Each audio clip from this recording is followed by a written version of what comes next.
Sometime at the beginning of this year, I was having dinner with some friends of mine, and there was a pastor there that I'd never met.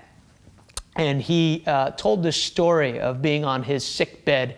And on his sick bed, Jesus actually physically visited him. And one of the things that Jesus spoke to him was this.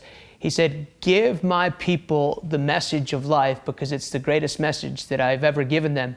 And when I heard that story, it so struck me. It hit me in such a way that I've been meditating on it ever since.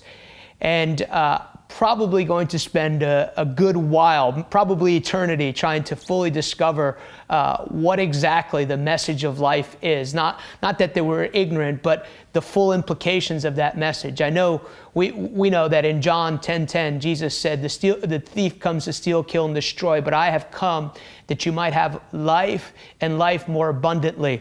And that word abundant means abundant in excess. And so I've been just constantly meditating on that probably for the last 6, 7, 8 months, and just saying, God, what really is the message of life? When I was in Germany, my good friend Stefan, I related the story to him. He said, "What do you think that means? What do you think the message of life is?" And immediately, when I think of the message of life, I think about it as this. I think back to the garden. I think back to where God created man and woman, and they were perfectly complete, perfectly whole, as they were under the dominion of God. And they had the privilege of discovering themselves as they discovered a fellowship with God, but they also had the privilege of discovering things in creation. And I believe that is the model, and I believe the message of life for us believers here upon the earth is discovering our identity in God, but also exploring what He intended for us to discover, not only in Him, but in creation. And one thing that I know for sure, and that's become increasingly a theme in my life, is this, that God is extremely interested in the pain and the sorrows and the trauma that humanity goes through. And He has made a way for humanity to live in the life that He's called us to live. I think probably one of the challenges that we have today is that so much of Christianity, or so much of what is displayed to the world, is looked upon as an event or a service or a meeting.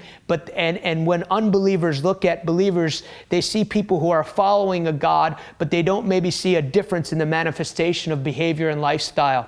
And so I believe that there's a generation that God is raising up with the message of life. It's not a message of condemnation. It's not a message of guilt. It's not a message of behavior modification, but actually a way of life that changes your behavior, changes your complete perspective on life. And it is a good news. It is a life of peace. It is a life of shalom, and it's a life of beauty. And we know that we only discover that life. We only discover what's available through complete submission to Him. I know this, one of the greatest joys in our life, because we're made in the image of God, is to submit to God and to recognize the resources He's made available for us to live this abundant life. So I just want to challenge you in your own life. Begin to ask God in your own way, what does that abundant life look like? Because He's made it here, available for here on the earth.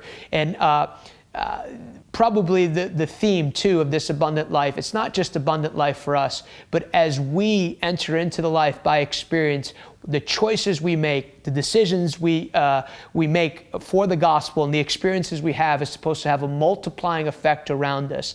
So even as a leader, I've become more focused on giving people the message of life, giving unbelievers the message of life, and discovering that for myself. So I bless you today to live in the abundant excess that God has made available to us.